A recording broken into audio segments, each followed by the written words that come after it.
اور کیسا جبر ہے یہ، ایک جبر ہے، ایک جبر نظام الہی میں ہے، ایک جبر ہے نظام الہی میں، مگر کیسا جبر ہے؟ انسانوں کے نظام جبر میں پیسہ، اسلحہ، سیاست، سماج، مادیات۔ خدا کے نظام جبر میں صرف لطف و رحمت۔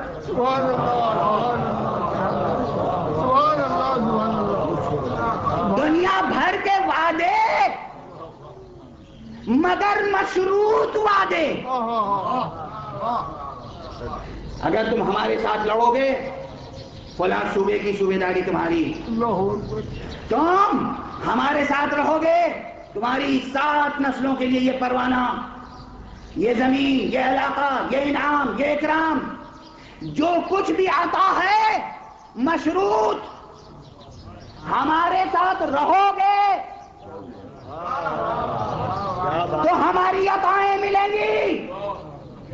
یہ ہے نظام جبر انسانی۔ نظام جبر الہی کیا ہے؟ ارے تم ہم سے لڑنے بھی آؤ گے نا، پیاسے ہوگے تو پانی پلائیں گے غیر مشروط۔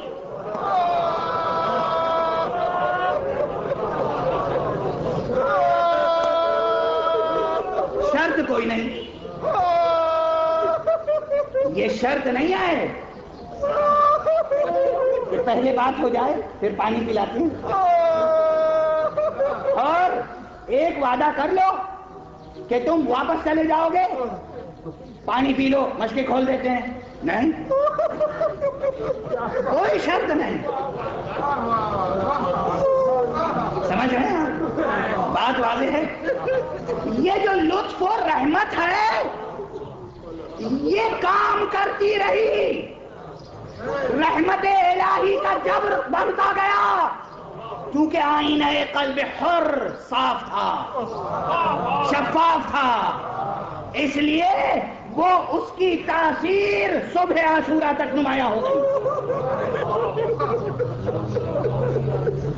یہ ہے، اگر کوئی نظام جبر ہے تو وہ جبر لطف و محبت ہے، اور جبر لطف و محبت میں بڑی کشش ہوتی ہے۔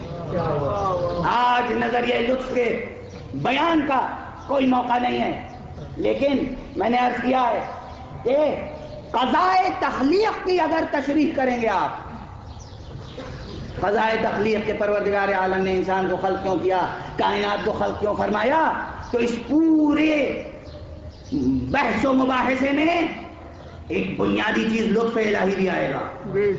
یہ عرض کر چکا ہوں، لطف و محبت کا حوالہ آئے گا ضرور، اور اب کسی بیان کا موقع نہیں ہے، تشریح کسی دن اور عرض کروں گا، لیکن یہ بتا دوں کہ یہ جبر محبت، لطف الہی کے تقاضے، اسی کا اظہار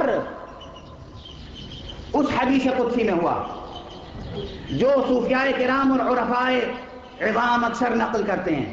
محدثین کی دسترس اس حدیث تک کچھ کوتا ہے۔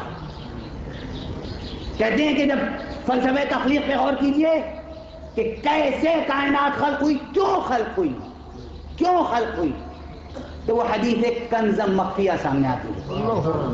کنتو کنزم مخفیہ، میں چھپا ہوا خزانہ تھا، فاحببت ان اعرف، میں نے چاہا کہ میں پہچانا جاؤں، تو میں نے خلقت خلق کر دی۔